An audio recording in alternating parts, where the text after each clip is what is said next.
Selamat pagi anak-anak semuanya. Bagaimana kabar kalian hari ini? Semoga semuanya diberikan kesehatan. Baik, sebelum kita memulai kegiatan hari ini, marilah kita berdoa menurut agama dan kepercayaan masing-masing, sehingga kegiatan hari ini diberikan kelancaran. Berdoa, dipersilakan.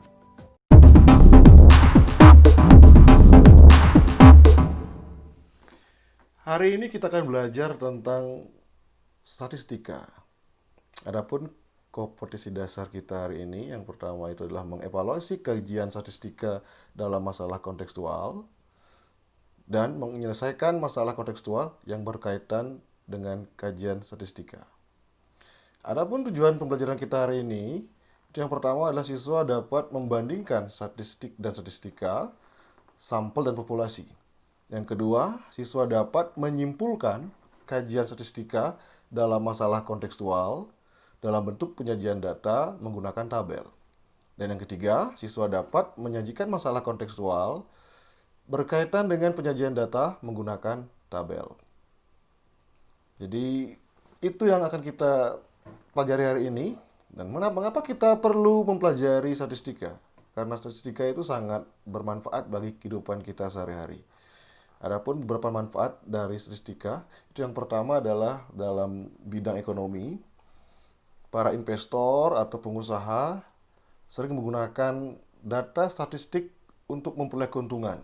Contohnya misalkan dalam penanaman modal saham, jadi untuk memperoleh keuntungan itu menggunakan statistik harga saham. Kemudian dalam bidang industri, statistika sering digunakan untuk mengambil keputusan.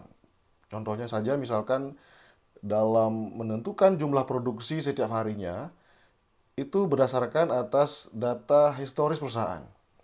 Jadi itu beberapa manfaat yang kita dapatkan dari mempelajari statistika dan masih banyak manfaat yang lain dalam kehidupan sehari-hari.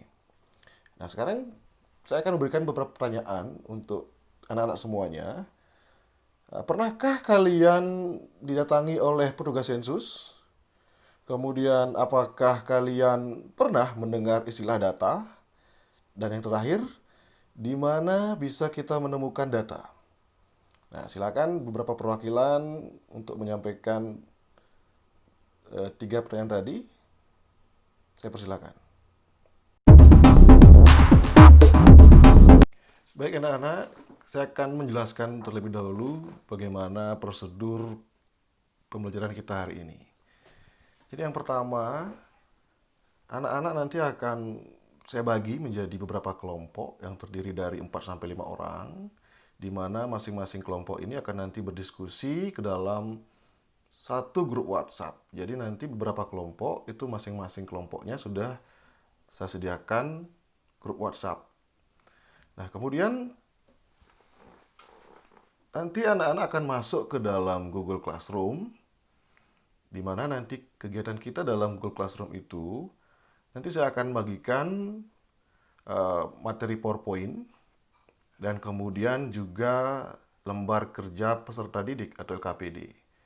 Nah, nanti anak-anak setelah menyimak tayangan PowerPoint yang saya share, nanti anak-anak akan bekerja mengerjakan LKPD pada masing-masing kelompok.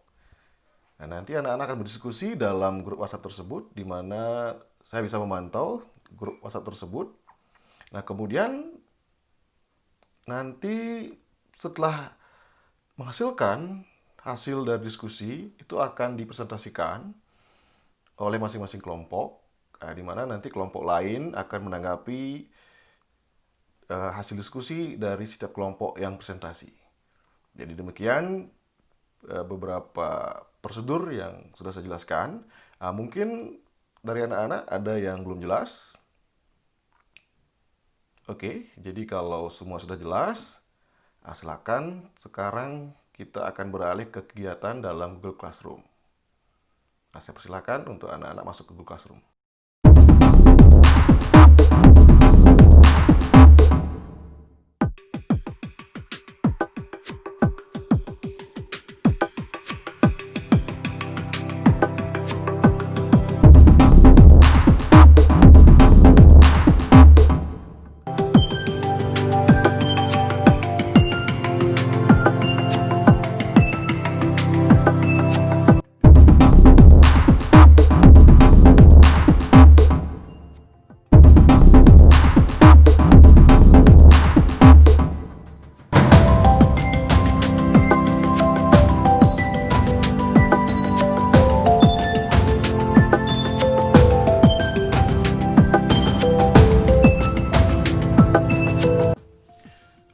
Oke anak-anak, karena semuanya sudah bergabung, jadi kita mulai saja untuk sesi diskusi ini.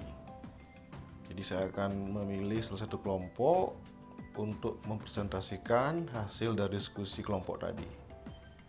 Baik, jadi kelompok yang pertama saya pilih kelompok 3. Jadi kelompok 3 silakan sampaikan hasil diskusi dalam kelompok tadi. Kemudian nanti akan ada waktu untuk bertanya bagi kelompok lain. Oke, untuk kelompok 3 saya persilakan.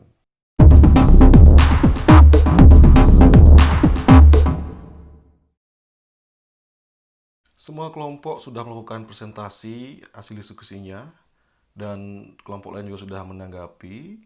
Maka sesi selanjutnya adalah sesi kesimpulan. Jadi saya minta semua anak menuliskan kesimpulan dari pembelajaran kita hari ini pada secari kertas, dan nanti saya akan meminta beberapa perwakilan dari anak-anak untuk menyampaikan hasil dari kesimpulan yang telah ditulis. Baik, saya persilakan untuk menuliskan kesimpulan.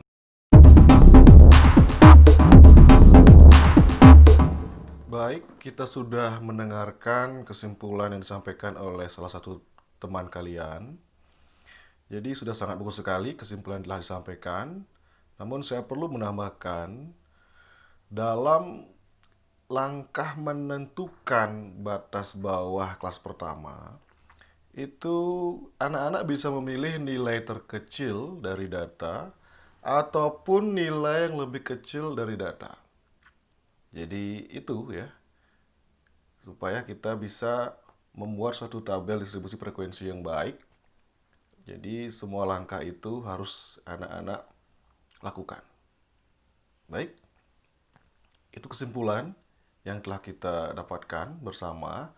Nah, langkah selanjutnya adalah kita akan merangkum materi pembelajaran kita hari ini, dan juga kita akan merefleksi kegiatan pembelajaran kita hari ini.